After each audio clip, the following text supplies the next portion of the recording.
What is the deal, beautiful people? The IGZ boys are getting back on Forza 5, and a few things have become very apparent. Now, I've been playing Forza Horizon 2 for a while, really enjoying it, but when you step back to Forza 5, you start to see some things. So right off the bat, you notice the increase in the graphics, or should I say you notice the decrease in graphics that were in Forza Horizon 2.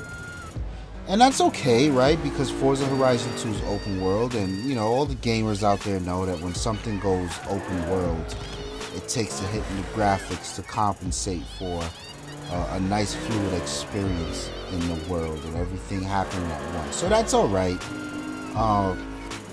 The frame rate though, my god. Sure, Forza Horizon 2 probably would not have run nice on 60 frames a second, and I really support their decision to lock it at 30. But when you play Forza 5, my god, that buttery smooth 60 frames a second is just amazing. It does wonders for the game, man. I really like it. I really love it.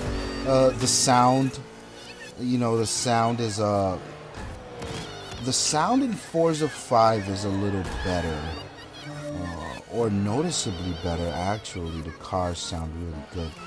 But when I went back and I just listened to Horizon 2, you can achieve that sound. You just got to turn the environment down and turn the cars up, and then you get that same sound. But what is over-exaggerated in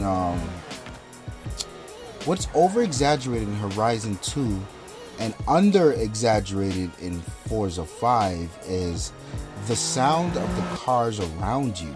So in Horizon 2, you can hear a car that's like 50 yards away, like it's next to you, because they want to give you that immersion. And in Forza 5, sometimes it's really hard to hear the car that's pretty much right next to you going at it. So I feel like they've got some work to do there in terms of you know, that location, how different cars sound when they're close or farther away. Hopefully they'll get it right in Forza 6. You know, I still ain't talk about that, but yeah, look out for that. I mean, for me, the presentation of Forza Horizon 2 is so much better. It's so much more lively. It's top notch. I like the point system and the money, the cash flow in Forza Horizon 2 a little better, with that spin cash gambling shit that they do. That's pretty dope. One of the things that I noticed when going back through my garage was how broken the point indexes are in Forza 5. And you know, Shifter made some mention about this. It was because of the Indy cars that they brought in, so they sort of had to push everything down. I think he may be right. So if you're not familiar with what I'm talking about, if I go back to if I go to my garage in Forza Horizon 2, it's mostly A-class cars, because you know, you guys know that's where we race, and that's where I think the most strategy has to be applied when tuning and setting up a car. In my A-class, you'll see things like Supras, S2000s, Audis, you know, like RS4s, RS5s, you'll see Camaros, Corvettes, that type of deal. But when I go to my garage in Forza 5, in the very same A-class, you'll see a lot of those cars I just mentioned, and then like LFAs, some of the crazy Corvettes. You're gonna see a shitload of Ferraris, a shitload of Lamborghinis. Like, something's wrong there. Those cars don't belong in the same class. I mean, you know, there's something to be said for a car like the M3 that's a super saloon. And, ooh, love tap right there. A super saloon that can really, with some work, keep up with a supercar, but it's still not a supercar.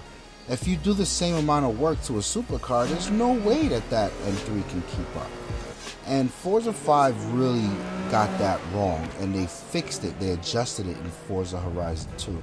So I'm looking for them to carry that over to Forza 6. And you see right back there with the little mishap we had. It seems like the love taps in Forza 5 are a lot more exaggerated. They'll knock you the hell off the track, make you both spin out. In Horizon 2, not so much, which is okay. I'm alright with that, right? You don't want somebody to tap you and send you off in the woods somewhere. So they gotta tone it down just for the nature of the games. I think for me, the number one difference, even though Forza 5 technically on paper and when we run through the differences is better, you know, better graphics, better frame rate. Sure, they screwed up the point index, but you know, it just sounds better. And there's just way more cars than available in Horizon 2. And it's a more technical game because it's not easy to play. The video you're watching, this is our first time playing in months. And look how hard and difficult it is for us to get it together. But for me, where Horizon 2 takes the cake is the fun factor. And a lot of what contributes to that fun is the open worldness. You know, that's what makes Need for Speed so much fun, is that not being confined to a track. So I can take my finely tuned car and enjoy it on any various or any wide variety of tracks. And sure, you can even take it off-road. You know, I'm not a big fan of the off-road shit in Horizon 2. Let me rephrase that. I'm not a big fan of the cross-country shit where you start out on road and then they got you all through the backwoods. I hate that. Don't make me take my Lamborghini off the track or off the road. But I mean, these games, it's interesting to see that these games really do stand on their own. And I'm really excited to see what lessons Turn 10 takes from what they've learned in Forza Horizon 2 and push over to 6. And then see what they go from 6 to Forza Horizon 3. So yeah. But it's your boy Ramon. Like the video, comment, subscribe. I'm out of here. Peace.